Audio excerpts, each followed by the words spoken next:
Εγώ λέω μέχρι να μπουν και οι υπόλοιποι ε, να παρουσιάσω τον σημερινό μας ομιλητή, τον κύριο Θανάση Σέμογλου, που είναι αγαπητός συνάδελφος και θα μας μιλήσει σήμερα για τη Θέκλα. Λοιπόν, ο κύριος Σέμογλου είναι καθηγητής πρώτης βαθμίδας στο Τμήμα Ιστορίας και Αρχαιολογίας του Αριστοτελείου Πανεπιστημίου Θεσσαλονίκης με γνωστικό αντικείμενο στη Βυζαντινή Αρχαιολογία και Τέχνη από το 2015. Από το 2020 είναι αναπληρωτής πρόεδρος του Ευρωπαϊκού Κέντρου Βυζαντινών και Μεταβυζαντινών Μνημείων, του ΕΚΕΒΗΜ δηλαδή, και μέλος του Διοικητικού Συμβουλίου του Κέντρου Διαφύλαξης Αιγιορείτικης Κληρονομιάς. Διετέλεσε αναπληρωτής διευθυντής σπουδών της Fondation de la Maison des Sciences de l'Homme στο Παρίσι και μέλος της Ελληνικής Επιτροπής Μνήμη του Κόσμου της UNESCO. Υπήρξε υπότροφος ΔΑΔ για έρευνα στο Ludwig Maximilian Πανεπιστημίο του Μονάχου, της Βρετανικής Σχολής της Αθήνας για έρευνα στο Λονδίνο και την Οξφόρδη και της Japan Society for Promotion of Studies για διαλέξεις επάνω στην αιγιορείτικη τέχνη στο Πανεπιστήμιο, πώς το διαβάζουν αυτό, Waseda. Στο Τόκιο. Αυτό με τρελαίνει. Αυτό τώρα είναι. Θέλουμε να μάθουν για την αιγιορείτικη τέχνη. Με τρελαίνει πραγματικά και είναι πάρα πολύ ενδιαφέρον. Τα ερευνητικά του ενδιαφέροντα αφορούν στη βυζαντινή και μεταβυζαντινή εικονογραφία και τέχνη, μνημειακή και εικόνες, της Βαλκανικής γενικά. Επιμελήθηκε την έκδοση ενός τόμου, έχει συγγράψει 5 βιβλία, 100 περίπου άρθρα, κυρίως σε διεθνή περιοδικά, που έχουν σχέση με τη βυζαντινή εικονογραφία, αλλά και εικονογραφικά προγράμματα των ναών. Η διδακτορική του διατριβή που εκπώνησε στη Γαλλία με τη συνδρομή της υποτροφίας του Ιδρύματος Ωνάση ήταν πάνω στον εντύχιο διάκοσμο του πλευρικού παρεκκλησίου του Καθολικού της Μονής Μεγίστης Λαύρας στο Άγιο Όρος, έργο του διάσημου μεταβυζαντινού ζωγράφου Φράνκο Κατελάνου. Εντάξει, εδώ πέρα, ναι. Πρόσφατα εκδόθηκε μία μελέτη του για τις παλαιολόγιες τοιχογραφίες του Καθολικού της Μονής Παντοκράτορος στο Άγιον Όρος και επίκειται μία ακόμη μονογραφία για τον μεταβυζαντινό διάκοσμο της Μονής Δουσίκου και τον ζωγράφο του, τον Τζόρτζι. Δίδαξε βυζαντινή τέχνη, διατελώντας επισκέπτης καθηγητής στα πανεπιστήμια της École Pratique des Hautes Études Sorbonne στο Παρίσι, στο University of Fribourg στην Ελβετία, στο University of Cardinal Stefan Wyszynski στη Βαρσοβία και στο Università Autonoma στη Βαρκελόνη, αλλά και σε άλλα. Συμμετείχε την τελευταία τετραετία σε 2 διεθνή ερευνητικά προγράμματα. Το πρώτο με θέμα της απεικονίσεως των καλεσμένων στην Κρήτη και την ευρύτερη περιοχή της Ανατολικής Μεσογείου, χρηματοδοτούμενο από το Leverhulme Foundation στο Λονδίνο, το δεύτερο στην Europeana Bizarte με θέμα την ψηφιοποίηση βυζαντινών έργων. Τέλος, είναι μέλος επιστημονικών επιτροπών σε διεθνή περιοδικά που ειδικεύονται στη βυζαντινή μεταβυζαντινή τέχνη και στην τέχνη της μεσαιωνικής Δύσης. Αυτά είναι τα λίγα από το μεγάλο, τέλος πάντων, βιογραφικό του κ. Σέμογλου. Τον παρακαλώ λοιπόν τώρα να του δώσω το λόγο και να μας αναπτύξει το θέμα στο πλαίσιο των ομιλιών του κύκλου διαλέξεων για την Ανατολική Μεσόγειο. Ευχαριστώ πολύ. Ευχαριστώ πάρα πολύ την κυρία Πούλου, την αγαπητή Ναταλία και συνάδελφο πολλών χρόνων στο Αριστοτέλειο Πανεπιστήμιο για αυτή την μακροσκελή εισαγωγή και παρουσίαση. Πραγματικά την ευχαριστώ και για την πρόσκληση και για τα πολύ καλά της λόγια. Είμαι έτσι ιδιαίτερα χαρούμενος σήμερα και έτσι με τιμάει η πρόσκληση και με χαροποιεί και με χαροποιεί επίσης και η συνεργασία μαζί της όλα αυτά τα χρόνια που ήταν πολύτιμη σε όλα τα επίπεδα. Πρώτα απ' όλα στο ανθρώπινο και μετά και στο επιστημονικό. Αν και τα ενδιαφέροντα μας είναι διαφορετικά, κυρία Πούλου, πιο πολύ ασχολείται με κατεξοχήν αρχαιολογικές σπουδές και εγώ πιο πολύ με τέχνη. Αλλά παρόλα αυτά νομίζω ότι η συνεργασία μας είναι πάρα πολύ πολύ καλή, σε ένα επίπεδο πραγματικά πάρα πολύ καλό, και αυτό με χαροποιεί ιδιαίτερα. Λέω να ξεκινήσω. Εντάξει, υπάρχουν κάποιοι οι οποίοι μπαίνουν, φαντάζομαι Ναι, γίνονται. τους βάζουμε, Εντάξει, τους μπαίνουν, βάζουμε ναι. από το ΕΚΕΒ, ναι, ναι. Νομίζω βλέπετε το Ναι. PowerPoint, ωραία. Λέω να ξεκινήσω, και αν δεν θα ξεπεράσω, δηλαδή θα προσπαθήσω να μην σας κουράσω κιόλας και να μην ξεπεράσω το Έχετε χρόνο. χρόνο, κύριε Τσέμ. Εντάξει, ωραία. Έχετε χρόνο. Ωραία, Έχουμε χρόνο ευχαριστώ. όλοι. Ναι. Εντάξει.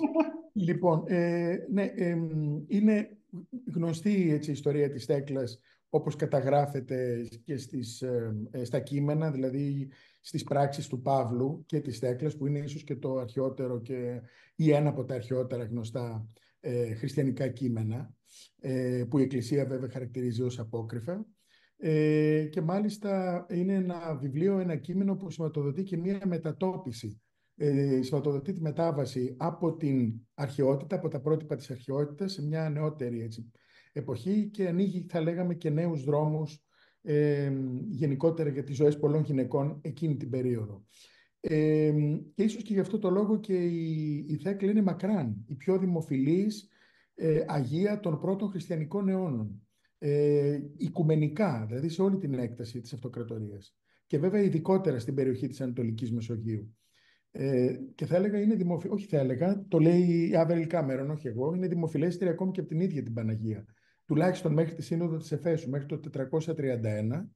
Οπότε βέβαια εκεί η αναγνώριση της Μαρίας ως μητέρας του Θεού, αναγκαστικά, όπως καταλαβαίνετε, θα σημάνει αυτόματα και την έναρξη της εξάπλωσης της λατρείας, σκιάζοντας και υποβαθμίζοντας οποιαδήποτε άλλη Αγία για λόγους προφανείς. Για να αναδειχθεί κυρίως η Παναγία ως η κατεξοχήν, ας πούμε, Αγία και μητέρα του Θεού. Επομένως, τουλάχιστον μέχρι τον 5ο αιώνα πάντως, η Θέκλη πραγματικά δεσπόζει,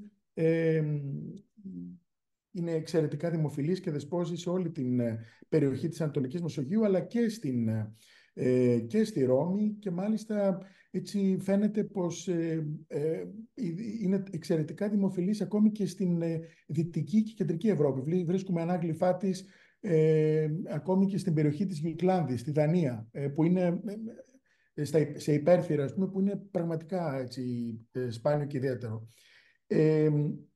Βέβαια η μετέπειτα εμφάνιση μιας εμπλουτισμένης διασκευής του βίου της Θέκλας γύρω στο 470, που διευρύνεται και με την προσθήκη σύντομων ιστοριών από τα 46 θαύματά της, αυτό δίνει και μια νέα όθηση τον 5ο αιώνα στη διάδοση της λατρείας της, και γεγονός που την καθιστά και την αδιαφιλονίκητη, πολιάδα Αγία της πόλης της Ελεύκειας, και προστάτηδα, έτσι να δείτε λίγο περίπου το χάρτη, και προστάτηδα όλης της περιοχής της Ισαβρίας στη Μικρά Ασία. Αυτή η νέα διασκευή του μύθου, όπως είπαμε γύρω στο 470, στο δεύτερο μισό του 5ου αιώνα, όχι μόνο θα αξιοποιήσει τον ήδη συναρπαστικό υπάρχοντα μύθο της, αλλά και θα επεξεργαστεί και περαιτέρω ορισμένες λεπτομέρειες της πλοκής του. Θα δώσει έμφαση μεγαλύτερη σε δραματικά γεγονότα, και στην ουσία θα προβιβάσουν όλη αυτή η διασκευή, αποσκοπεί στον προβιβασμό της Θέκλας σε ισότιμη απόστολο, και αφετέρου αναδεικνύει την πόλη της Ελεύκειας ως τον κύριο χώρο της θαυματουργής δράσης της. Επομένως, το έργο του βίου και των θαυμάτων της Αγίας Θέκλας αποκτά έτσι έναν, θα λέγαμε, πατριογραφικό χαρακτήρα, αφού μέσα από αυτό κατασκευάζεται και η αποστολική ταυτότητα μιας ολόκληρης πόλης, της Ελεύκειας, και προβάλλεται βέβαια και ως ένα από τα σπουδαιότερα προσκυνηματικά κέντρα της Ανατολικής Μεσογείου. Προφανώς στον προσκυνηματικό αυτό χαρακτήρα της πόλης της Ελεύκειας συνέβαλε αποφασιστικά και ο αυτοκράτορας Ζήνων. Ίσαυρος και ο ίδιος αποφάσισε, πιθανότητα μετά το 476, τη διεύρυνση του προσκυνήματος της Αγίας με την κατασκευή ενός νέου μεγάλου ναού, εκφράζοντας και με αυτόν τον τρόπο, θα λέγαμε, την ευγνωμοσύνη του προς την Παρθένο Αγία, που του υποσχέθηκε την επάνωδο στην εξουσία μετά την υφαρπαγή του θρόνου από τον Βασιλίσκο. Και ίσως και στον ίδιο αυτοκράτορα, στο Ζήνωνα, να οφείλεται και η πρωτοβουλία ανέγερσης ενός αντίστοιχου, αδιάγνωστου σήμερα προσκυνήματός της στην Αίγυπτο, κοντά στο εξίσου διάσημο ιερό του Αγίου Μινά, στα περίχωρα της πόλης της Αλεξάνδρειας. Μια τέτοια απόφαση του Ζήνωνα, που θα μπορούσε άλλωστε και να είχε συνδυαστεί και με την παράλληλη διενέργεια οικοδομικών εργασιών διεύρυνσης του προσκυνήματος του Αγίου Μινά, ανταποκρινόταν μάλλον και στις πολλές ανάγκες που προέκυψαν από την ευρύτατη και μαζική διάδοση της λατρείας της Αγίας από την Ισαβρία ήδη και στην Αίγυπτο.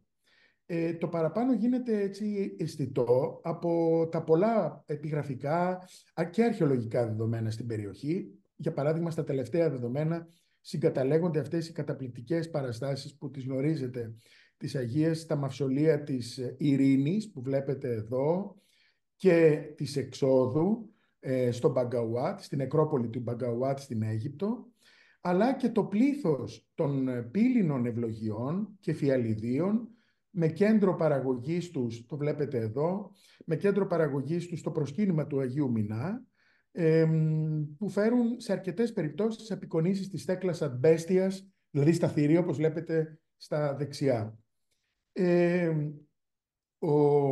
Ο δεσμός πάντως μεταξύ των δύο Αλεξανδρινών προσκυνημάτων, δηλαδή της στέκλας και του Μινά, φαίνεται ότι ήταν εξαιρετικά ισχυρός, ήταν στενός.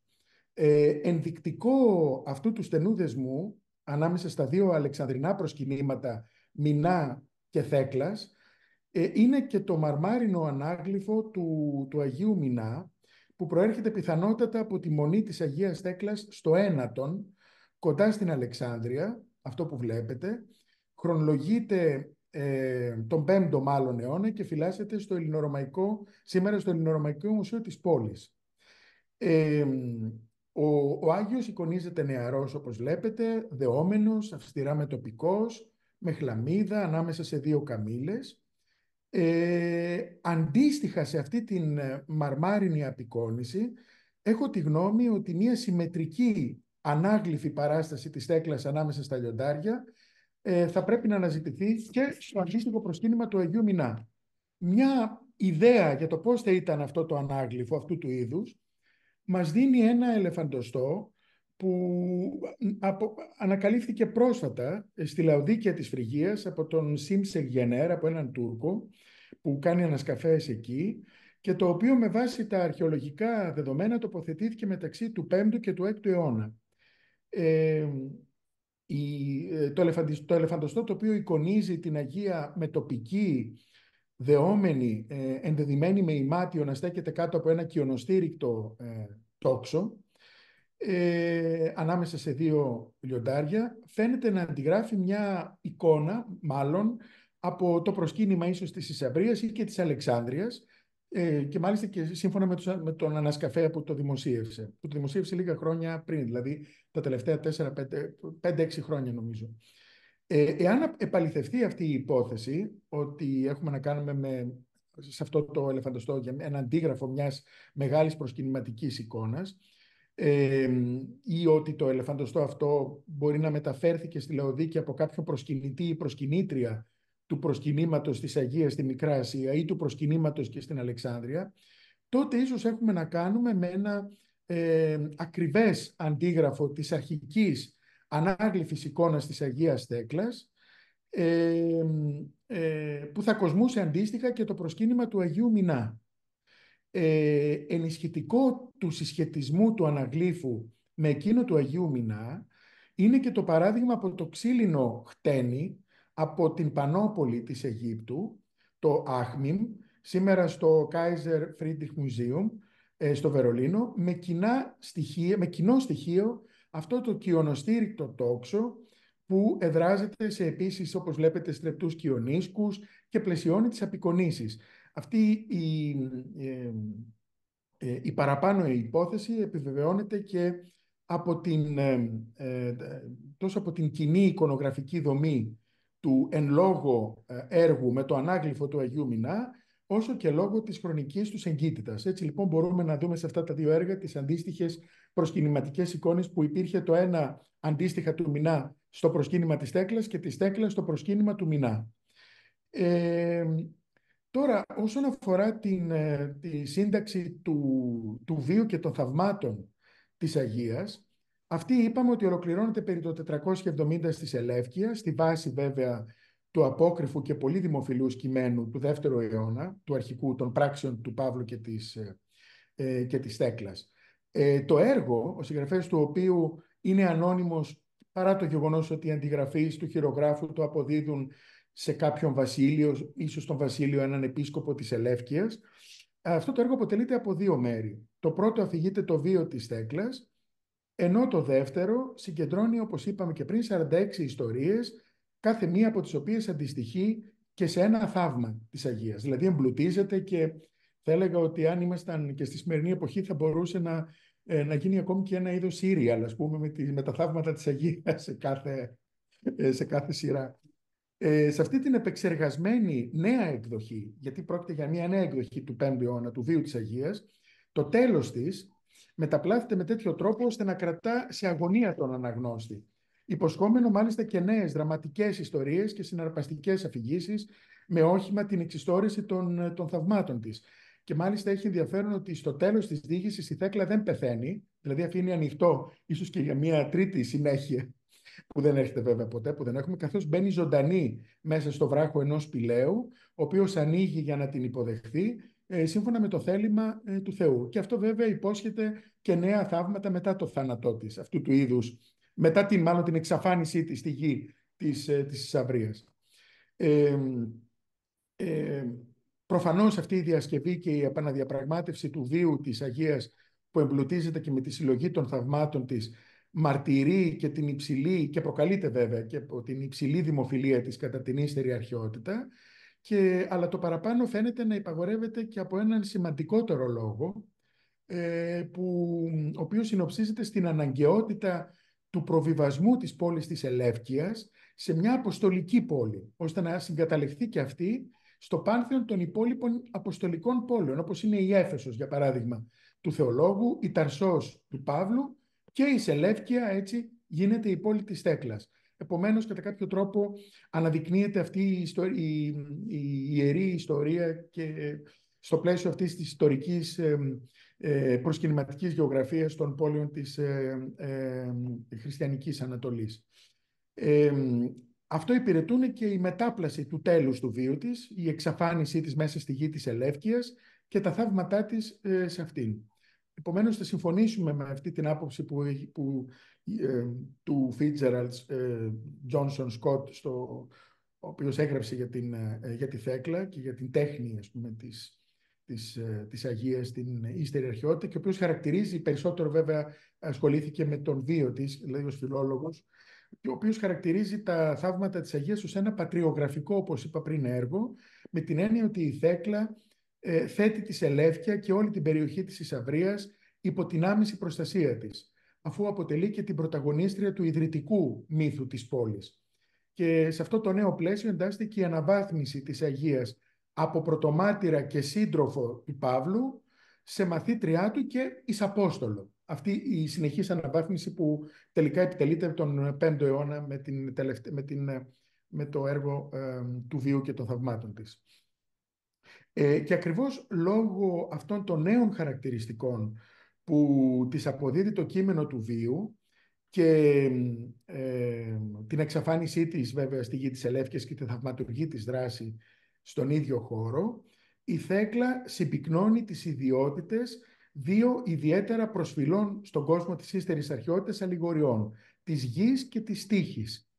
Η καθαγίαση της Ελεύκειας και η εκδίωξη, για παράδειγμα, των δαιμόνων και των παγανιστικών της θεοτήτων από την περιοχή, ή η προστασία της πόλης και των περιχώρων από ληστρικές επιδρομές, και οι ομαδικές θεραπείες ανθρώπων και ζώων ακόμη από επιδημίες και πανδημίες, όλα αυτά συνηγορούν στην άποψη ότι η Θέκλα ενσαρκώνει την ίδια την τύχη, την φορτούνα της Ελεύκειας, αποδίδοντας δικαιοσύνη και χαρίζοντας υγεία, ευημερία, προστασία και πλούτο στην πόλη και στους κατοίκους της.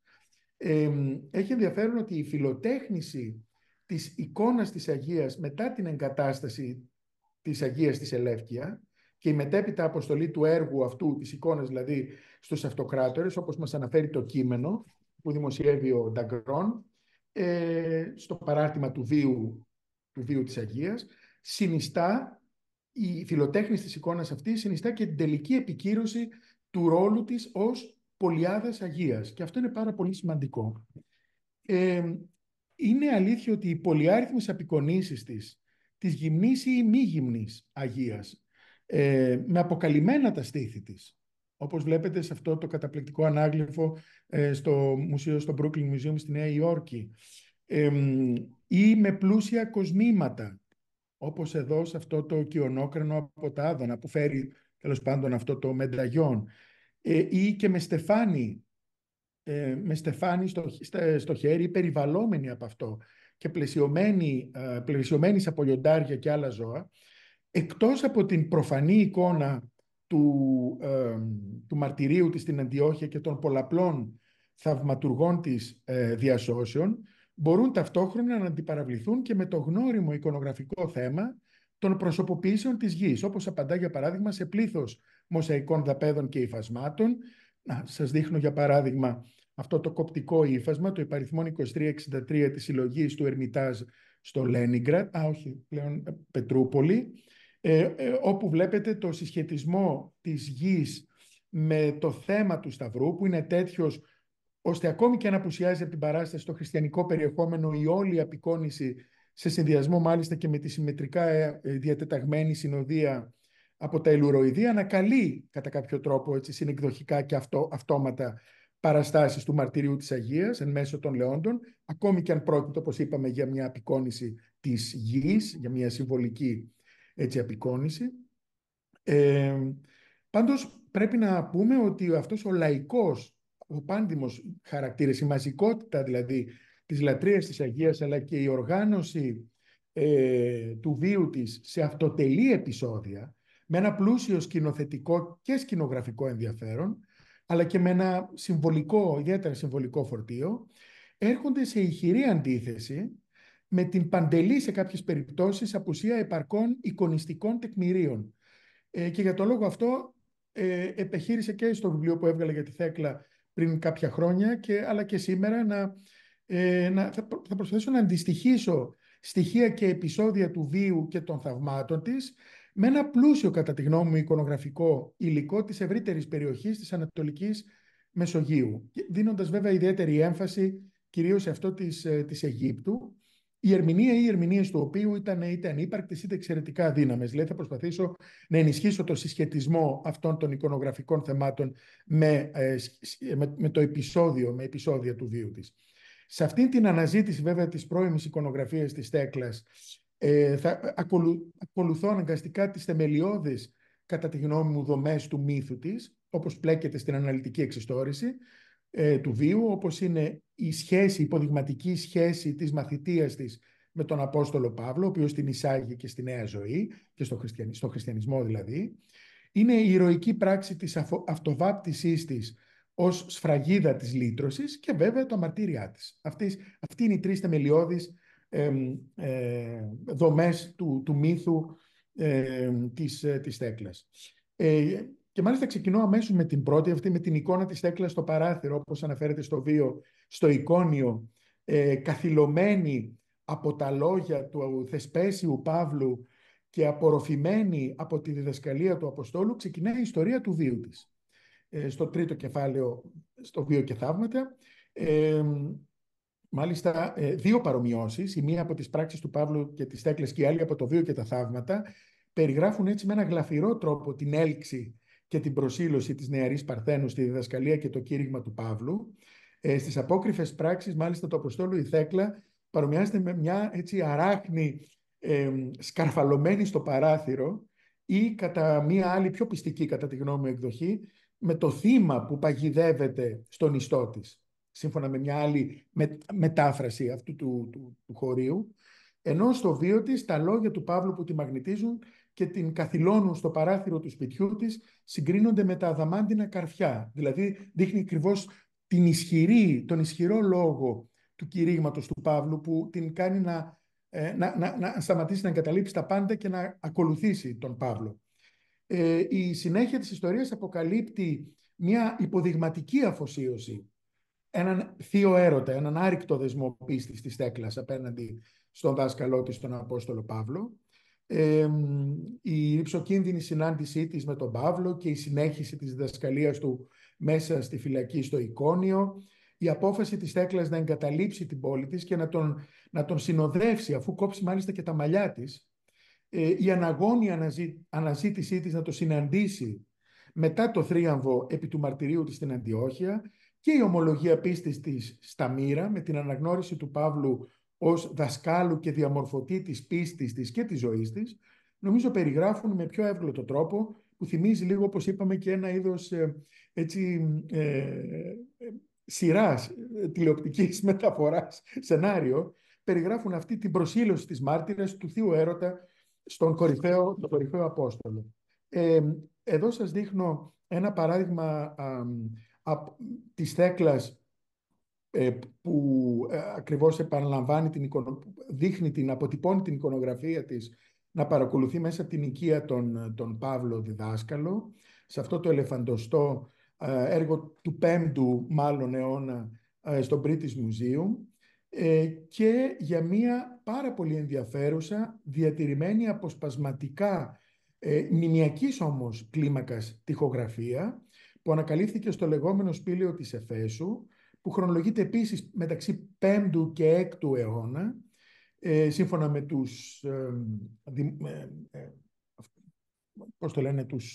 αυτούς που έχουν δημοσιεύσει, τους ανασκαφείς αρχαιολόγους του σπηλαίου, που δεν είναι που δεν είναι απίθανο να απέκτησε το σπήλαιο στη διάρκεια της μακράς λειτουργίας του, ίσως και μια ταφική χρήση. Στην πρώτη περίπτωση, εδώ που βλέπετε, η Θέκλα εικονίζεται σε εξώστιο ρόφο ενός πυργόσχημου οικοδομήματος να παρακολουθεί τον Απόστολο Παύλο, που εικονίζεται καθιστός, και μάλιστα κρατάει και ανοιχτό βιβλίο και απευθύνεται προς αυτήν, ενώ στη δεύτερη, εδώ στο σπήλαιο, και αυτό έχει πολύ μεγάλο ενδιαφέρον, η νεαρή Παρθένος είναι ακριβώς απέναντι, είναι ενώπιον θύρας ή παραθύρου ενός πλήνθινου οικοδομήματος, το οποίο επιστέφεται και με μια ετοματική στέγη. Λόγω δυστυχώς των εκτεταμένων φθορών της τοιχογραφίας, δεν είμαστε σε θέση να επιβεβαιώσουμε αν στο σπήλαιο της Εφέσου ο Απόστολος Παύλος εικονίζεται καθιστός ή όρθιος. Ωστόσο, αν λάβουμε υπόψη μας και τη διαφορά κλίμακας ανάμεσα στις μορφές, το παραπάνω καθίσταται μάλλον εμφανές. Δεδομένου μάλιστα και του γεγονότος ότι η Θεόκλεια, η οποία εικονίζεται ακριβώς πίσω από τον Παύλο, η μητέρα δηλαδή της Θέκλας, στη δεξιά πλευρά της σύνθεσης, εικονίζεται ελαφρώς ψηλότερη σε σχέση με αυτόν. Στην παράσταση αυτή, πάντως, το ενδιαφέρον εστιάζεται στη συμμετοχή της Θεόκλειας, η οποία, ταυτιζόμενη εδώ χάρη στην ύπαρξη μεγαλογράμματης επιγραφής, εικονίζεται να επαναλαμβάνει τη χειρονομία διδασκαλίας του Παύλου, υψώνοντας και αυτή το δεξί της χέρι, και απευθύνεται και αυτή, όπως και ο Παύλος, στην κόρη της, στη Θέκλα. Έχει πάρα πολύ ενδιαφέρον αυτή η παράθεση Παύλου και της μητέρας της, και μάλιστα μια σχεδόν ισότιμη με τον Παύλο απεικόνιση της Θεόκλειας στην παράσταση της Εφέσου, που επιδιώκουν να μεταφέρουν σε εικονογραφικό επίπεδο μάλιστα τον μεταξύ τους, κατά την άποψή μου, τον μεταξύ τους ανταγωνισμό για το ποιος θα επικρατήσει, ποιος θα επηρεάσει την νεαρή Παρθένο. Και μάλιστα έχει ενδιαφέρον, ο Μπάριερ πιστεύει ότι ο Παύλος και η Θέκλα εμφανίζονται ακριβώς ως διεκδικητές. Ο Παύλος προτείνει στη Θέκλα να υιοθετήσει μια νέα ζωή, αφού εγκαταλείψει το σπίτι και τον αραβωνιαστικό της, τον καημένο το Θάμηρη, ενώ η Θεόκλεια, η μάνα της, την καλεί να εκπληρώσει τις κοινωνικές της υποχρεώσεις, να μείνει δηλαδή πιστή στον αραβωνιαστικό και να τον παντρευτεί. Και μάλιστα στο τέλος εκνευρίζεται έτσι πάρα πολύ όταν μαθαίνει ότι η κόρη της αποφασίζει να ακολουθήσει τον Παύλο. Είναι αυτή που ζητάει μάλιστα και την καταδίκη της στην πυρά, να ρηχθεί στην πυρά. Και μέσα σε αυτό το ερμηνευτικό πλαίσιο της διεκδίκησης δηλαδή της ζωής της Θέκλας από τα δύο κυρίαρχα πρόσωπα, τον Παύλο και τη μητέρα της, μπορεί να εξηγηθεί και εκ των υστέρων ίσως προκληθήσα ίσως από τους πιστούς φθορά στα μάτια και τα χέρια της μορφής της Θεόκλειας που βλέπετε, ως μια ίσως αποδοκιμασία της πρότασης και στάσης της μητέρας της και ταυτόχρονα ως επιδοκιμασία και αποδοχή του χριστιανικού μηνύματος της διδασκαλίας του Παύλου. Βέβαια, καταλαβαίνετε από την άλλη πλευρά και την μεγάλη ανατροπή που προτείνει ο μύθος της Θέκλας στο να εγκαταλείψει, δηλαδή να αρνηθεί αυτήν την στάνταρ οικογενειακή συζυγική ζωή, τη μοίρα της γυναίκας που την έχει να παντρεύεται από νωρίς και να κάνει παιδιά και να μένει στο σπίτι, σε σχέση με τη Θέκλα που επαναστατεί και πραγματικά λειτουργεί, ακολουθεί τον αγαπημένο της δάσκαλο και ακολουθεί μια εντελώς επαναστατικά μια μη συμβατική ζωή για την περίοδο, για την εποχή εκείνη. Οι σκηνές μαθητείας πάντως της Θέκλας δίπλα στον Παύλο είναι αρκετά δεδομένες στην ύστερη αρχαιότητα και μάλιστα σε βαθμό μπορούμε να υποθέσουμε ότι απέκτησαν και το χαρακτήρα ιδεωδών απεικονίσεων κατήχησης και μαθητείας. Έτσι, σε αυτά τα έργα προσθέτω και αυτό το ενδιαφέρον, αυτή την εντυχισμένη, ανάγλυφη, μάλλον ταφική πλάκα που ενσωματώνεται στο άνω τμήμα του βορείου τοίχου του καθεδρικού του ναού στο Ετσμιατζίν, στην Αρμενία, καθώς βλέπετε τον Παύλο στα δεξιά και τη Θέκλα στα αριστερά και μάλιστα υπάρχουν και επιγραφές που τους ταυτίζουν, αλλά και την τοιχογραφία από το λεγόμενο, αυτό που σας έδειξα πριν, μαυσολείο της Ειρήνης στην όαση του Χάργα στο Μπαγκαουάτ στην Αίγυπτο, και τα δύο έργα χρονολογούνται, είναι αρκετά πρώιμα, εκεί μέσα στον 5ο αιώνα και ίσως και 4ο για το ανάγλυφο, και παρουσιάζουν εντυπωσιακές εικονογραφικές ομοιότητες και θέτουν το κάθε ένα βέβαια διαφορετικά προβλήματα ερμηνείας. Όσον αφορά τη στήλη αυτή του Ετσμιατζίν, σας τα δείχνω εδώ και τα δύο μαζί, οι ερευνητές διαφωνούν καταρχάς αν έχει λόγω του ιδιαίτερου συμβολικού της περιεχομένου άμεση σχέση με τη δομή, τη λειτουργία και την αρχική κατασκευή του ναού, ή αν ήταν έτσι ως ένας πόλιος ενσωμάτωση στο ναό του Ετσμιατζίν. Το πρόβλημα βέβαια είναι αρκετά πολύπλοκο και τη λύση, για την οριστική του λύση, οι ερευνητές έχει μια συζήτηση κυρίως μεταξύ Αρμένιων συναδέλφων και βέβαια ερμηνεύουν και προσπαθούν να βάλουν μέσα στις παραμέτρους των αναγνώσεών τους και πλήθος αρχαιολογικών άλλων στοιχείων που δεν είναι ίσως η ώρα να κάνουμε αναφορά σε αυτά.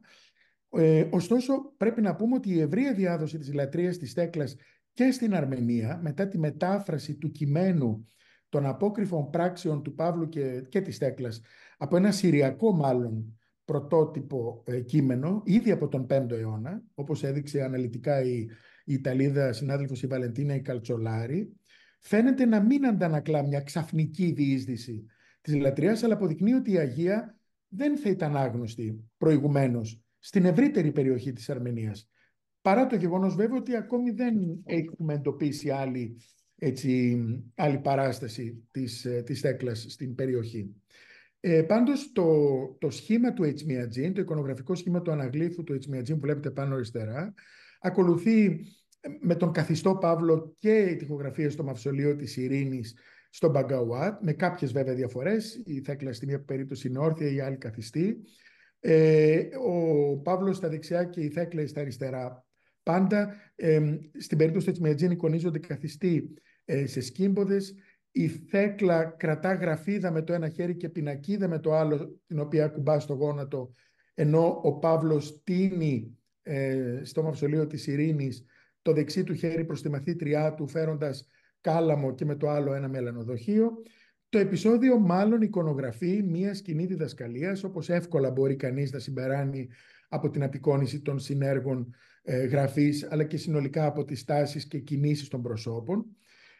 Αν και είναι αφενός δύσκολο να ταυτίσουμε με απόλυτη σιγουριά ποιο συγκεκριμένο επεισόδιο εικονίζεται, μπορούμε με μια κάποια ασφάλεια να αποκλείσουμε εκείνο της ακρόασης του λόγου του Παύλου από τη Θέκλα, από το παράθυρο του σπιτιού της, αυτό που είδαμε πριν στο Ιβουάρ, στο ελεφαντοστό του μονάχου.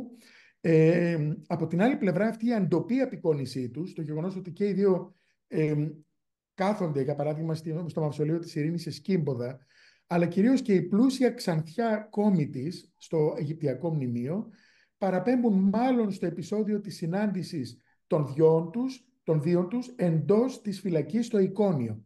και τη συνέχιση της διδασκαλίας του Παύλου. Πάντως, όπως βλέπετε, έχουμε να κάνουμε μια πολύ ισχυρή σχέση μαθητείας που περιγράφεται στις πηγές και αποτελεί και την κύρια αιτία και για συνδυασμούς των δύο προσώπων, Παύλου και της Θέκλας, σε σχήματα που δεν συνιστούν κατά ανάγκη σκηνές διδασκαλίας. Έτσι, χαρακτηριστικό παράδειγμα είναι αυτές οι δύο πλάκες, οι δύο αργυρές πλάκες με πιθανή προέλευσή τους στη Μικρά Ασία, που φυλάσσονται στο Μόναχο, στο Εθνικό Μουσείο, το Bagherisches National Museum, και χρονολογούνται πάλι μεταξύ 5ου και 6ου. Στη μία εικονίζεται γυναικεία δεόμενη μορφή, ανεπίγραφη βέβαια, ανάμεσα σε δύο λιοντάρια, πλαισιωμένη από δύο σταυρούς, στο ύψος των ώμων της, ενώ στην άλλη πλάκα παριστάνεται ο Απόστολος Παύλος, η ταύτιση του οποίου γίνεται χάρη σε επιγραφή που τον συνοδεύει. Ο κορυφαίος Απόστολος βλέπετε ότι κρατεί βιβλίο και υψώνει το χέρι, το δεξί του χέρι, σε μια χειρονομία λόγου, διδασκαλίας ή οτιδήποτε. Ο κορυφαίος Απόστολος κρατά βιβλίο, και αυτό είναι επίσης σημαντικό. Και αν και η γυναικεία μορφή, όπως είπαμε, δεν φέρει επιγραφή, δεν είναι δύσκολο να την ταυτίσουμε με τη Θέκλα στο μαρτύριό της στην Αντιόχεια με τα λιοντάρια, όπως τη συναντάμε και σε πλήθος ευλογιών τέτοιων έργων μικροτεχνίας. Πάντως, αυτή η συναπικόνηση της μορφής του Παύλου και του μαρτυρίου της Θέκλας θα επαναληφθεί και σε ένα ακόμη έργο, αυτό της σαρκοφάγου στο Βαλκαμπρέρ, που φυλάσσεται στο Αρχαιολογικό Μουσείο του Saint Bertrand de Comminges στην περιοχή Haute-Garonne στη Γαλλία, στη Νότια Γαλλία, και χρονολογείται στα 310. Την επιφάνεια, βλέπετε, καταλαμβάνουν ισότιμα δύο συνθέσεις. Η πρώτη εικονίζει μια γυναίκα καθιστή στο κρεβάτι της να κρατάει ένα παιδί στην αγκαλιά, περιβαλλόμενη από δύο θεραπενίδες, οι οποίες κομίζουν δίσκους με προσφορές κτλ. Ενώ δίπλα η σύνθεση, η δεύτερη σύνθεση στα δεξιά, καταλαμβάνει τη δεξιά πλευρά της, περιλαμβάνει δύο μορφές, μία ανδρική σε χειρονομία λόγου, που φέρει ηλιτάριο, και μία δεόμενη γυμνή γυναικεία. Ανάμεσα στον άνδρα και τη γυναίκα παρεμβάλλεται ένα λιοντάρι, το οποίο στρέφει το κεφάλι του προς τη γυμνή, μάλλον μάρτυρα. Αυτή η λεπτομέρεια, σε συνδυασμό τόσο με τον προσωπογραφικό τύπο του άνδρα, με την αραιή κόμη και το στρογγυλό γένη, όσο και με το γεγονός ότι φέρει κλειστό υλιτό, προωθούν ως πιστικότερη την ταύτιση των που θέλει τις δύο μορφές, τη μία να ταυτίζεται με τον Παύλο και την άλλη με τη Θέκλα. Επιπλέον και η μεταξύ τους συνομιλία, καθώς η μία μορφή στρέφεται προς την άλλη, νομίζω ότι ενισχύει περαιτέρω αυτή την ταύτιση. Και μάλιστα με αφετηρία αυτή την ερμηνευτική ανάγνωση, θεωρώ πολύ πιθανό το παρεμβαλλόμενο λιοντάρι ανάμεσα στον Παύλο και τη Θέκλα να λειτουργεί και ως ένα κοινό σημείο αναφοράς, που είναι αναγνωρίσιμο βέβαια στο μαρτύριο της Θέκλας, αλλά και στη ζωή του Παύλου. Θα παρέπεμπε κατά τη γνώμη μου στη Λένα, μάλλον στο λιοντάρι, για την περίπτωση του Παύλου, στο λιοντάρι που βαπτίστηκε από τον Παύλο και τον έσωσε. Αντίστοιχα, κατά το μαρτύριό του στην Έφεσο. Ενώ αντίστοιχα, όσον αφορά στο μαρτύριο της Θέκλας, έχουμε να κάνουμε με τη Λένα που προστάτευσε τη Θέκλα από τα άλλα θηρία κατά τη δοκιμασία της στην Αντιόχεια. Επομένως, μπορεί να λειτουργεί ως ένας κοινός παρανομαστής σωτηρίας τελικά το λιοντάρι και για τον Παύλο, αλλά και για τη Θέκλα, στην περίπτωση αυτού του εξαιρετικού αναγλύφου στη σαρκοφάγο αυτή, στο Saint Bertrand de Comminges. Επίσης, αυτός ο πολύ ισχυρός δεσμός Παύλου και Θέκλας, που λαμβάνει ακόμη και ανταγωνιστικές κατά κάποιους ερευνητές διαστάσεις σε εικονογραφικό επίπεδο, αποτυπώνεται εικαστικά και σε μία εικόνα που δυστυχώς δεν σώζεται σε καλή κατάσταση, του 6ου ή 7ου αιώνα από το Σινά. Συγκεκριμένα πρόκειται για ένα φύλλο ενός διπτύχου ή τριπτύχου. Στο ένα φύλλο εικονίζεται, στο επάνω τμήμα εικονίζεται ο Ευαγγελισμός, με την Παναγία στο ένα φύλλο και με τον Αρχάγγελο Γαβριήλ στο ένα, προφανώς στο αριστερό, και στο δεξί την Παναγία. Και στο κάτω τμήμα, κάτω δηλαδή από τον Αρχάγγελο, θα πρέπει να εικονιζόταν ο Πέτρος, και από την άλλη πλευρά ο Παύλος, όπως βλέπετε εδώ πέρα, και μαζί με τη Θέκλα. Εντύπωση προκαλεί το γεγονός ότι μολονότι η επιφάνεια είναι, όπως βλέπετε, αρκετά στενή, και παρά στο ότι αριστερό φύλλο εικονίζεται μόνο ο έτερος κορυφαίος, ο Απόστολος Πέτρος, Ωστόσο, ο καλλιτέχνης εδώ συμπυκνώνει, δηλαδή έτσι λίγο προσθέτει δίπλα στον Παύλο και την μαθήτριά του τη Θέκλα και μάλιστα τη στιγμή του μαρτυρίου της στην Αντιόχεια, όπως δηλώνει και η λεπτομέρεια του ταύρου που προβάλλει πίσω από το πόδι της και στρέφει το κεφάλι του προς αυτήν. Η οργάνωση και η κατανομή της ζωγραφικής επιφάνειας αυτού του διπτύχου ή τριπτύχου του Σινά δεν αφήνει καμιά αμφιβολία για το σημαντικό ρόλο που κατέχει η Θέκλα στο έργο, η οποία πετυχαίνει τελικά μία θέση δίπλα στο δάσκαλό της. Και βέβαια αυτή η αναγνωρισιμότητα της δημοφιλούς ηρωίδας από τις πράξεις αλλά και από το βίο οδηγούν τον καλλιτέχνη του έργου να στριμώξει τον Παύλο σε αντίθεση με τον Πέτρο που εικονίζεται μόνος του στο φύλλο το αριστερό και έτσι να προβάλλει και το μαρτύριο της μαθήτριας του Παύλου, το μαρτύριο της Θέκλας. Βέβαια δεν πρέπει να λησμονούμε ότι η προσθήκη της μάρτυρα Θέκλας συνδέεται και σε επίπεδο ερμηνείας και με την κεντρική σκηνή του Ευαγγελισμού, γιατί λειτουργεί και ως ένα εικαστικό σχόλιο, ως ένας υπομνηματισμός της έννοιας της παρθενίας αλλά και της ένωσης με το Θείο Λόγο που εκφράζει ο Ευαγγελισμός και που βέβαια και η Θέκλα εκφέρει ως παρθένος και ως η Αγία Γυναίκα του Θείου Λόγου, όπως αναφέρεται σε πλήθος πατερικών κειμένων και στο Σεβήριο Αντιοχίας αλλά και στην υμνολογία της. Είναι πάρα πολύ πυκνή και έντονη αυτός ο συσχετισμός. Έτσι, για να συνοψίσω, διαπιστώνουμε με βάση το σύνολο των παραδειγμάτων ότι ο συνδυασμός Παύλου και Θέκλας εκτείνεται εκτός από τις κλασικές σκηνές διδασκαλίας, με τον Παύλο να είναι δίπλα στη μαθήτριά του και στην παρουσία του, βλέπουμε να παρουσιάζεται και στη σκηνή του μαρτυρίου της. Και αυτή η συναπικόνησή τους συμφωνεί και με το επεισόδιο που μας παραδίδεται από τις απόκρυφες πράξεις όσο και από το βίο της Αγίας, σύμφωνα με το οποίο η Θέκλα, και αυτό έχει πολύ μεγάλο ενδιαφέρον, πριν το μαρτύριο της φωτιάς στο εικόνιο, αναζητώντας εναγωνίως μέσα στο πλήθος τον Παύλο, φανταστείτε την εικόνα να ρίχνεται μέσα στη φωτιά και να αναζητάει τον δάσκαλό της, τον Παύλο, αντικρίζει, και το αναφέρεται μέσα χαρακτηριστικά στο βίο, αντικρίζει τον ίδιο τον Χριστό με τη μορφή του δασκάλου της. Αυτό το επεισόδιο πιθανόν το μεταφέρει και ο ζωγράφος του τάφου της οδού Απολωνιάδος 18 στη Θεσσαλονίκη. Εδώ σας δείχνω ένα σχέδιο σύμφωνα με τον Θεοχάρη Παζαρά που δημοσίευσε ό,τι έβλεπε, τα ελάχιστα πράγματα που έβλεπε, λόγω της αποσπασματικής κατάστασης διατήρησης της στιχογραφίας του τάφου του πρώτου μισού του 4ου αιώνα. Κατόρθωσε όμως να δει τις επιγραφές Θέκλα, Πυρ και Χριστός δίπλα, που συνοδεύουν τις μορφές και αποκαθιστούν ακριβώς την ταυτότητα της παράστασης. Είναι αυτό που μέσα στο μαρτύριο της Πυράς που βλέπει τον Χριστό, βλέπει τον Παύλο, αλλά με την, με την μορφή του Χριστού. Και αυτό φαίνεται να αποτυπώνει αυτή η απεικόνιση, το όραμα της νεαρής Παρθένου που λαμβάνει η χώρα στο εικόνιο κατά το μαρτύριο της φωτιάς. Δυστυχώς η καταστροφή της κεφαλής του Χριστού δεν μας επιτρέπει να επιβεβαιώσουμε αν έφερε τελικά τα εικονιστικά χαρακτηριστικά του κορυφαίου Αποστόλου, σύμφωνα με τις πηγές. Αυτό θα είχε πολύ μεγάλο ενδιαφέρον. Αλλά περισσότερο από αυτή τη διαπίστωση μιας εικαστικής μεταφοράς ενός επεισοδίου, όπως καταλαβαίνετε, το ζεύγος Θέκλας και Παύλου λειτουργεί στην ύστερη αρχαιότητα ως ένα πρότυπο σχέσης μαθητού ή μαθήτριας προς το δάσκαλο, προσδίδοντάς της τον συμβολισμό αυτής της αποστολικής διακονίας και της σωτηρίας. Αν έχω ακόμη λίγο χρόνο, δεν ξέρω πώς το λέτε. Έχετε. Μπορώ έτσι να δείξω παρακαλώ. τη Θέκλα και μια ακόμη όψη που είναι πολύ γνωστή στην Ανατολική Μεσόγειο και που σχετίζεται ως μια τυπολογική εικόνα του βαπτίσματος. Η Θέκλα δηλαδή ως ένα εκκλησιολογικό σύμβολο που παραπέμπει στο βάπτισμα άμεσα.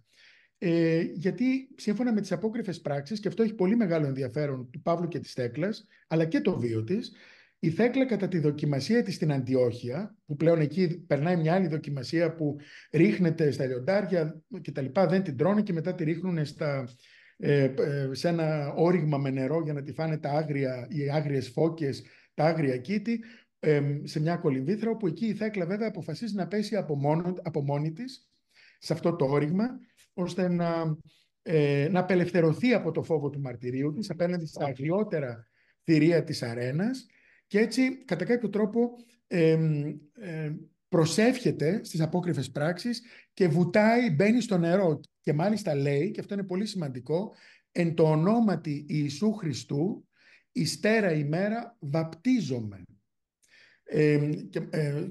Μάλιστα στον μεταγενέστερο κατά 3 αιώνες περίπου, όπως είπαμε, βίο της, η στιγμή αυτή περιγράφεται πιο αναλυτικά, καθώς ο συγγραφέας παραθέτει και την προσευχή της μάρτυρα προς τον Κύριο, η οποία ζητά να την απελευθερώσει και από το φόβο του θανάτου, από τη φόβο να την φάνε, να την ξεσκίσουν οι άγριες φώκες μέσα στο νερό. Λέει το δια του θανάτου βαπτίσματι αναφέρεται. Και βέβαια και στο βίο της η Θέκλα εμφανίζεται να εκφέρει τα ίδια λόγια με τις πράξεις λίγο πριν πέσει στην κολυμβήθρα. Εν το ονόματι σου, Κύριε, βαπτίζομαι, υστέρα μέρα βαπτίζομαι. Αναζητώντας αυτή της δια του θανάτου ερώς ατελειώσεως και προς Χριστόν αναλύσεως. Η πράξη αυτή της Θέκλας να αυτοβαπτιστεί προκάλεσε βέβαια από πολύ νωρίς πολλά σχόλια πατέρων της Εκκλησίας. Με πρώτον τον Τερτιλιανό, που κάνει ήδη και μια αρνητική αναφορά για αυτήν στο έργο του «De Baptismo», που θα πρέπει να συντάχθηκε περί το 200 με 206. Ο Λατίνος πατέρας από την Καρχιδόνα, ο Τερτιλιανός, προβαίνει μάλιστα και σε δρυμύτατη κριτική στον συγγραφέα των απόκρυφων πράξεων του 2ου αιώνα, έναν πρεσβύτερο ίσως από τη Μικρά Ασία, αμφισβητώντας την αλήθεια του ίδιου του γεγονότος, και βέβαια απορρίπτει, γιατί ο σκοπός του είναι να απορρίψει όλη αυτή το επιχείρημα και τη δυνατότητα των γυναικών να διδάσκουν και να βαπτίζουν. Και μάλιστα είναι εξαιρετικά δρυμής. Αυτή η δρυμύτητα την οποία επιτίθεται ο Τερτιλιανός εναντίον του δικαιώματος των γυναικών να βαπτίσουν, προφανώς αποδεικνύει και ακριβώς την ισχυρή θέση που θα πρέπει να είχε και η γυναίκα στις κοινωνίες της Βόρειας Αφρικής, που ήταν και χώρος δράσης του Λατίνου πατέρα. Κοινωνίες που τελούσαν και υπό την επιρροή πολλών γνωστικιστικών θέσεων, αντιλήψεων κτλ. Κατά τους πρώτους χριστιανικούς αιώνες. Μια έτσι εικονογραφική τυπολογία, ο πυρήνας της οποίας είναι κυρίως αφηγηματικός, με την έννοια ότι στηρίζεται στο βίο και το μαρτύριο της Αγίας, αποδίδει με έμφαση αυτό το επεισόδιο της αυτοβάπτισής της στην Αντιόχεια, που πέφτει στο νερό. Η κατηγορία αυτή, η οποία δεν είχε στο παρελθόν έτσι αναγνωριστεί και επομένως αξιοποιηθεί από τη μέχρι σήμερα έρευνα, εντοπίζεται στο διάκοσμο, κατά τη γνώμη μου, των λαβών μιας κατηγορίας μεταλλικών αγγείων της κοπτικής περίοδου από την Αίγυπτο, που είναι αγγεία που είναι γνωστά ως πατέρε ή πατέρα. Αυτά τα αντικείμενα χρησιμοποιούνταν για την άντληση νερού από μεγαλύτερα δοχεία, αλλά και την προσφορά νερού κατά τη διάρκεια του λουτρού ή των γευμάτων, για την ύψη των χεριών. Η χρήση τους βέβαια επεκτείνονταν ρηχά δοχεία που βάζουν νερό και που χρησιμοποιούνταν είτε για να πλύνουν τα χέρια τους, και όχι μόνο, δηλαδή για να αντλήσουν νερό για το λουτρό ή για τα γεύματα ή για οτιδήποτε άλλο. Και βέβαια η χρήση, όπως είπαμε, επεκτηνόταν και σε θρησκευτικές ή και νεκρικές τελετές, κατά τις οποίες πραγματοποιούνταν σπονδές. Οι πατέρες χρησιμοποιήθηκαν και συνέχισαν να χρησιμοποιούνται και κατά τη χριστιανική περίοδο, όπως προκύπτει από την προσθήκη του Σταυρού στην απόλυξη των λαβών των κοπτικών παραδειγμάτων. Πρόκειται σε αυτά οι κοπτικές πατέρες είναι ρηχές, χάλκινες λεκανίδες ή φιάλες που παρουσιάζουν μεγάλη ποικιλία σχημάτων και διακοσμήσεων. Η κατηγορία που μας ενδιαφέρει εδώ πέρα και εμφανίζει έτσι, όπως βλέπετε είναι αυτή εδώ, είναι μια χάλκινη κοπτική πατέρα από το Μουσείο του Λούβρου, που εμφανίζει διακοσμημένο το περιχύλωμα με αυτά τα μικρά σφαιρίδια, με αυτή τη σειρά των σφαιριδίων που μιμούνται ένα κόσμο μαργαριτόσχημο και απολύγουν σε 2 στιλιζαρισμένες κεφαλές θαλάσσιων κοιτών, εκατέρωθεν αυτής της γυναικείας μορφής στο μέσο, στο κέντρο. Αυτές οι κεφαλές, βλέπετε, περιελίσσονται με τη μεσολάβηση ενός σφαιριδίου στα διασταυρούμενα εν είδη όρχησης πόδια μιας γυμνής με τοπικής γυναικείας μορφής, προσαρτώντας την ως λαβή στο κυκλικό σώμα της φιάλης. Η ανθρωπόμορφη αυτή λαβή των πατέρα παρουσιάζεται με τη μορφή γυμνής γυναίκας, σε απόλυτα μετοπική στάση, με τα χέρια ανασηκωμένα στο ύψος της κεφαλής της, να κρατάει ένα δάφνινο στεφάνι μέσα στο οποίο περικλείεται σταυρός. Η γυμνή γυναίκα έχει όμως κοντά μαλλιά και έντονα σχηματοποιημένα εικονιστικά χαρακτηριστικά, έτσι μικρά στρογγυλά μάτια, κοντή μύτη. Και κοινό στοιχείο σε όλα τα γνωστά μέχρι σήμερα παραδείγματα είναι ότι η γυναίκα φέρει κοσμήματα. Βραχιόλια στα δυο της χέρια, συνηθέστερα, στο λαιμό της περιδέρεο που πέφτει ανάμεσα στα στήθη και τονίζει τα γυμνά της στήθη, και που τονίζουν και το φύλλο της. Αυτό το σχήμα ακολουθούν, όπως είπαμε, αυτοί οι πατέρα στο Μουσείο του Λούβρου, υπαριθμόν Ε16900. Είναι μία άλλη από τη Λιόν, από το Μουσείο Καλών Τεχνών, Musée des Beaux-Arts. Μία αντίστοιχη, εδώ βλέπετε και πιο καθαρά και το περιδέρεο, μία από το μουσείο, μία λαβή επίσης από το Μουσείο της Κοπτικής Τέχνης, που προέρχεται την Κροκοδιλόπολη, την Αρσινόη στο Φαγιούμ, και μία τέταρτη σε ιδιωτική συλλογή από το Μουσείο Ερμιτάζ, που υπαριθμόν 1786 στην Αγία Πετρούπολη, που επίσης είναι και αυτή, έχει αιγυπτιακή προέλευση. Σύμφωνα με την Ντομινίκ Μπεναζέθ, την Γαλλίδα ερευνήτρια στο Μουσείο του Λούβρου, αυτές οι φιάλες, αν και δεν έχουν προκύψει όλες από μία μήτρα, ωστόσο φαίνεται ότι προέρχονται από μια κοινή κατηγορία με πιθανότερη προέλευση την Αίγυπτο, ίσως στην περιοχή του Φαγιούμ, και χρονολογούνται στα τέλη του 4ου ή τις αρχές του 5ου αιώνα. Η ερμηνεία των διακόσμων αυτών προβλημάτισε. Και προβλημάτισε πολύ τους ερευνητές, και λόγω αυτού του πρωτότυπου διακόσμου των φαινομενικά μη σχετιζομένων μεταξύ τους θεμάτων. Ήδη από το 1911 ξεκινάει μια φιλολογία με τον Κάουφμαν, με αφορμή την πατέρα από την Κροκοδιλόπολη, όπου διαπιστώνει το συμβολικό χαρακτήρα του διακόσμου της, και προωθούσε συσχετισμούς με τον δημοφιλή στην νεκρόπολη της Αρσινόης Κροκόδιλο, Θεό, Σούχο ή Σουμπέκ, όπως αναφέρει, αλλά δεν μπορούσε, αδυνατούσε ο Κάουφμαν να προβεί σε περαιτέρω συγκεκριμένα συμπεράσματα σχετικά με την ταύτιση της μορφής, γιατί γυναικεία, τουλάχιστον με βάση τα έργα που είχε στη διάθεσή του εκείνη την περίοδο. Επίσης, ο Ράμς de Logudinaf ερμήνευσε τη γυμνή γυναίκα με την αναδυόμενη Αφροδίτη, που συνοδεύεται από τα δελφίνια της, υποστηρίζοντας την εικονογραφική συνέχεια ενός παλαιού θέματος εξαιρετικά προσφυλιούς στην Αίγυπτο από τη Ρωμαϊκή περίοδο. Βέβαια, το γεγονός ότι η Αφροδίτη κρατά έναν σταυρό εντός στεφάνου επάνω από το κεφάλι της αποσκοπεί, σύμφωνα με τον ερευνητή, να αποδώσει σε εικαστικό επίπεδο, ανεπιτυχώς ωστόσο, τον συσχετισμό της έννοιας του έρωτα που εκπροσωπείται από την αρχαία θεά με τη χριστιανική αγάπη, προσδίδοντας στην πατέρα αυτή τη λειτουργική χρήση ενός ευχαριστιακού δίσκου.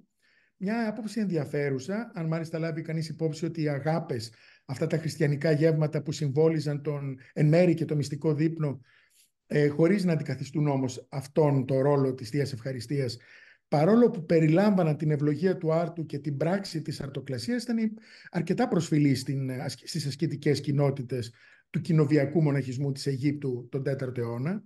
Και μάλιστα ο Γιαννιάς αναγνωρίζει σε αυτά τα γεύματα και τις καταβολές της ύψωσης της Παναγίας, ενός μοναστικού τελετουργικού που συνίστατο στην ανύψωση του άρτου, με τη συνοδεία έτσι λειτουργικών εκφωνήσεων αρκετά πολύπλοκων, που είναι γνωστό στο Βυζάντιο από τον 10ο αιώνα και μετά. Αλλά βέβαια είναι εξαιρετικά δύσκολο φορέας αυτής της ενδιαφέρουσας χριστιανικής λειτουργικής εικονογραφίας να είναι μια μυθική θεότητα, να είναι η Αφροδίτη. Ακόμη και αν αυτή δεν εικονιζόταν παρά ως φορέας μιας αλληγορικής εικόνας του χριστιανικού έρωτα, αγάπης δηλαδή. Και από την άλλη πλευρά και η Μπεναζέθ απομονώνει και μελετά ξεχωριστά αυτά τα 4 θέματα που απαρτίζουν την ιδιόμορφη αυτή εικονογραφία των ανθρωπόμορφων κοπτικών λαβών, το λιοντάρι, την Αφροδίτη κατά αυτήν, το στέφανο, το σταυρό, και καταλήγει η Γαλλίδα ερευνήτρια στο αρκετά γενικευμένο συμπέρασμα μιας εκλεκτικιστικής εικονογραφίας που αντλεί κατά περίπτωση θέματα από διαφορετικές θρησκείες και πολιτισμούς, για να διαμορφώσει σχήματα που υπηρετούν την ερμηνεία μιας αυτής της κοσμογονίας, την ενίσχυση της ελπίδας για τη μεταθανάτιο ζωή. Μια συνήθις πρακτική για την κοπτική τέχνη, αφού σύμφωνα με την Μπεναζέθ, μέσω συνδυασμού εικονογραφικών θεμάτων που εντάσσονται στους νέους συμβολισμούς και σε εικόνες δανεισμένες από το πλούσιο παγανιστικό παρελθόν. Αυτή την άποψη, έτσι, χωρίς να την προχωρεί καθόλου και να την εξελίσσει, δέχεται και η συνάδελφος η Αναστασία Δραδάκη. Επαναλαμβάνω όμως, χωρίς να την εξελίσσει και να την ερμηνεύει, να δίνει κάποια περαιτέρω στοιχεία. Επαναλαμβάνει την άποψη της Μπεναζέθ. Είναι γεγονός ότι αυτές οι ανθρωπόμορφες λαβές απαντούν σε χάλκινες πατέρε ήδη από την αρχαιότητα και αποτελούν έτσι πρότυπα έμπνευσης για τα κοπτικά έργα. Βέβαια, κατά την άποψή μου, μια γενική θεώρηση αυτής της κοπτικής τέχνης με θέματα εκλεκτικιστικά κτλ. Δεν μπορούν να αιτιολογήσουν ούτε την συνύπαρξη ετερόκλητων θεμάτων στο διάκοσμο μιας σειράς αντικειμένων μικροτεχνίας, που είναι πολύ πιθανό να έχουν εκτός από ταφική αλλά και λειτουργική χρήση, δηλαδή ευχαριστιακή, ίσως και βαπτισματική. Δηλαδή να χρησιμοποιήθηκαν αυτές οι πατέρε ακόμη και στην τελετουργία του βαπτίσματος. Και αφετέρου να εξηγήσουν και την ένταξη σε ένα σχήμα με πρόδειλο. Είναι προφανές ότι το χριστιανικό περιεχόμενο είναι ξεκάθαρο. Αντίθετα, αυτή η συνδυαστική μελέτη των εικονογραφικών στοιχείων που απαρτίζουν το διακοσμητικό θέμα της ανθρωπόμορφης λαβής και η αναγωγή του σε ένα συγκεκριμένο ερμηνευτικό πλαίσιο, που μπορεί να προέρχεται από ένα κείμενο και να υποστηρίζεται από ένα δημοφιλέστατο κείμενο, όπως είναι αυτό της Θέκλας, θα μπορούσε να οδηγήσει και σε ενδιαφέροντα συμπεράσματα και αξιόπιστες, κατά τη γνώμη μου, ταυτίσεις. Για παράδειγμα, η γυμνή γυναικεία μορφή, εκατέρωθεν των δύο θαλασσίων κοιτών, δεν συνιστά απαραίτητα μια αποκλειστική εικαστική αναφορά στην αναδυόμενη Αφροδίτη, με τα δελφίνια ή τη θαλάσσια συνοδεία της. Και μάλιστα η εξαιρετικά κοντή κόμη που φέρει, που αποκρύπτει και τη θηλυκή της πλευρά, ή ο γκροτέσκ τονισμός των σχηματοποιημένων εικονιστικών της χαρακτηριστικών με τα μικρά στρογγυλά μάτια και την κοντή μύτη, ακόμη και αν θεωρηθούν προϊόν σχηματοποίησης, που δύσκολα είναι αλήθεια, αποφεύγεται σε αντικείμενα μικροτεχνίας, νομίζω αποδυναμώνουν, παρά ενισχύουν το ενδεχόμενο της ταύτισης με την απόλυτη θεά της ομορφιάς. Δηλαδή αυτό το κοντό μαλλί που θυμίζει λίγο, δεν είναι δύσκολο να συσχετιστεί με το πρότυπο της ομορφιάς στην Αφροδίτη. Το κυριότερο χαρακτηριστικό είναι βέβαια το δάφνινο στεφάνι, που δεν αποτελεί σε καμία περίπτωση χαρακτηριστικό γνώρισμα της Αφροδίτης, αλλά της νίκης. Μάλιστα στη χριστιανική τέχνη τα σύμβολα του δάφνινου στεφανιού και του κλάδου φοίνικα μεταφέρονται αυτούσια ως έπαθλα των Βίκτορες Κρίστη, δηλαδή των νικητών του Χριστού, τα οποία τους απένει ο αιώνιος μονάρχης, ο ίδιος δηλαδή ο Κύριος, ο Χριστός. Και σε αυτό το πλαίσιο εντάσσεται για παράδειγμα και η απεικόνιση του μαρτυρίου της Αγίας Θέκλας εντός της αρένας μέσα σε μετάλλιο, που προέρχεται, όπως βλέπετε εδώ, από την Οξύριγχο, την Ανάς της Αιγύπτου, που επέχει και θέση μάλιστα αρχιτεκτονικού αναγλύφου, λόγω του μεγάλου μεγέθους, έχει περίπου διάμετρο 65 εκατοστά. Είναι στο Nelson Atkins Museum στο Κάνσας, που χρονολογείται τον 5ο αιώνα. Βλέπετε πως η σκηνή του μαρτυρίου της Θέκλας περικλείεται από ένα δάφνινο στεφάνι, το οποίο αποτελεί και τρόπαιο νίκης ενάντια στο θάνατο, ένα σύμβολο αιωνιότητας που προκαλεί και δέος στους πιστούς. Και βλέπετε και χείρα Θεού στεφανώνει την πρωτομάρτυρα, μάλλον σε άλλα έργα, όπως είναι ένα χρυσό οβάλ περίαπτο που δεν το έφερα από την περιοχή της Ανατολικής Μεσογείου, που φυλάσσεται στο Art Museum του Princeton και χρονολογείται τον 5ο με 6ο αιώνα. Επίσης και εκεί βλέπουμε τη νίκη με το στεφάνι που δίδεται από τη χείρα του Θεού, που στεφανώνει τη μάρτυρα, τη Θέκλα. Αντίστοιχα και στα κοπτικά έργα που εξετάζουμε, αυτό το δάφνινο στεφάνι προβάλλεται ως έπαθλο νικηφόρου αγώνα, όταν μάλιστα συνδυάζεται και με το γυμνό σώμα της μορφής που το κρατά. Ωστόσο, τόσο η δήλωση του νερού μέσω των θαλάσσιων κοιτών, αλλά και του μαργαριτόσχημου κοσμήματος στο περιχείλωμα, που ενεργοποιεί την εικόνα κυμάτων σε μια υδάτινη επιφάνεια, όσο και η λεπτομέρεια του γυμνού σώματος της νεαρής γυναίκας, νομίζω υποδεικνύουν ή θα μπορούσαν να υποδείξουν αναγνώσεις που σχετίζονται με το βάπτισμα. Σε ένα τέτοιο ενδεχόμενο, το στεφάνι θα ανακαλούσε τον αμάραντο Στέφανο των Παρθένων, μετά το βάπτισμά τους, σύμφωνα με τις εγκρατικές απόκριφες πράξεις του Θωμά, που δίδονταν στις Παρθένες. Υποθέτουμε ότι αυτή ακριβώς η λειτουργική χρήση των πατέρε κατά το βάπτισμα ήταν ενδεχομένως και ο λόγος για τον οποίο επελέγει το θέμα της γυμνής αυτής γυναίκας. Επιπλέον και ο τελετουργικός χαρακτήρας των ανθρωπόμορφων αυτών λαβών των κοπτικών πατέρε επιβεβαιώνει, νομίζω επαληθεύει και αυτό το μυστηριακό περιεχόμενο του διακόσμου. Η διασταυρούμενη θέση των ποδιών της γυναίκας που ερμηνεύεται ως στάση όρχησης, αλλά και ο τρόπος με τον οποίο ανυψώνει το στεφάνι με τα δυο της χέρια, με το σταυρό, νομίζω ότι αποτελούν ευκρινείς δηλώσεις μιας τελετουργικής κυρίως πράξης. Η αυστηρά μετοπική στάση της μορφής και η στατικότητά της την απομακρύνουν, κατά τη γνώμη μου, από οποιαδήποτε υπόθεση ταύτισης με κάποια χορεύτρια. Αντίθετα, η διασταύρωση των ποδιών παραπέμπει στην ουσία στην επανάληψη αυτού του σχήματος του σταυρού που περικλείεται και στο δάφνιο στεφάνι και που αναφέρεται και στον τρόπο με τον οποίο υψώνει τα χέρια της για να κρατήσει το σταυρό, που διαμορφώνει το σχήμα του σταυρού με το σώμα. Ενιγματικός είναι βέβαια και ο συνδυασμός των λεοντοκεφαλών ή των κεφαλών αυτών των ελουροειδών ζώων με τα θαλάσσια κήτη στο περιχείλωμα που βλέπετε εδώ πέρα, εκατέρωθεν.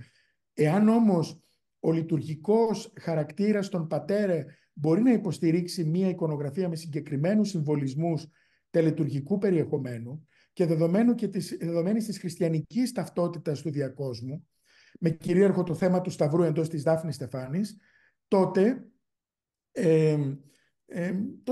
ποιος ακριβώς θα μπορούσε, το ερώτημα που τίθεται είναι ποιος θα μπορούσε να είναι ο ρόλος και η σημασία μιας τέτοιας διακοσμητικής προσθήκης όπως αυτής των κοιτών ή τέλος πάντων των εκατέρωθεν της Αγίας. Ανάλογα, όλα αυτά τα ερωτήματα προκαλούνται από αυτά τα θαλάσσια κήτη που δορυφορούν με συμμετρία την γυμνή γυναικεία μορφή και περιπλέκεται ακόμη περισσότερο από το συνδυασμό τους στο περιχείλωμα.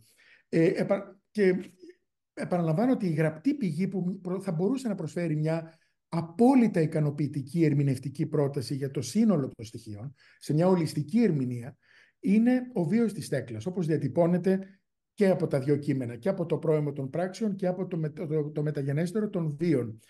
Το μαρτύριο της Αγίας στην Αντιόχεια, που προκλήθηκε από τη βίαιη αντίδρασή της, μάλιστα και στις άσεμνες προτάσεις ενός Σύριου πλούσιου αριστοκράτη με το όνομα Αλέξανδρος, νομίζω παρέχει αυτή την εξήγηση για την παρουσία σε άλλα έργα είτε του λιονταριού είτε βέβαια των θαλάσσιων κοιτών που βλέπουμε εδώ πέρα που δορυφορούν τη γυμνή γυναικεία μορφή.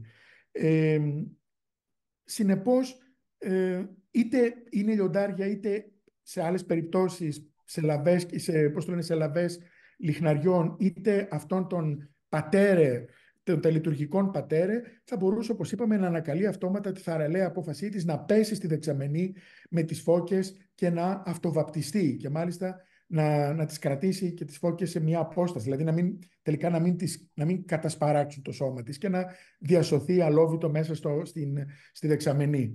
Άρα τα θέματα των κοπτικών πατέρε ενταγμένα σε αυτή την αφήγηση του μαρτυρίου νομίζω νοηματοδοτούνται και λειτουργούν πέρα από τις όποιες πρώτες αναγνώσεις που ενδεχομένως υποστηρίζουν τα προφανή διακοσμητικά τους χαρακτηριστικά, δηλαδή οι δράκοντες, άγρια ζώα κτλ. Και επιπρόσθετα αυτή τη θέση περί της απεικόνησης μίας μάρτυρας στηρίζει αναμφισβήτητα, επαναλαμβάνω, και η τελετουργική και θριαμβευτική στάση της γυναικείας μορφής με το δάφνιο στεφάνι στο κεφάλι της, προσδιορίζοντας ταυτόχρονα και την τελετουργική βαπτισματική χρήση αυτών των αντικειμένων. Ας πούμε, έναν ανάλογο προβληματισμό ως προς την επιλογή του θέματος, αλλά και ως προς την τελετουργική χρήση του, προσφέρει ένα βορειοαφρικανικό θράψμα πινακίου από την Καρχιδόνα που φυλάσσεται σήμερα στο Μουσείο της πόλης.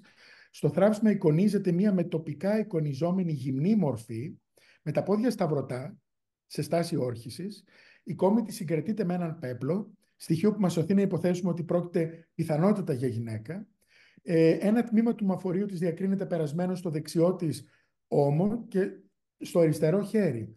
έχει υψωμένο το δεξί της χέρι και μάλιστα κρατάει ένα ημικυλινδρικό αγγείο που έχει ερμηνευτεί από ερευνητές, μεταξύ των οποίων και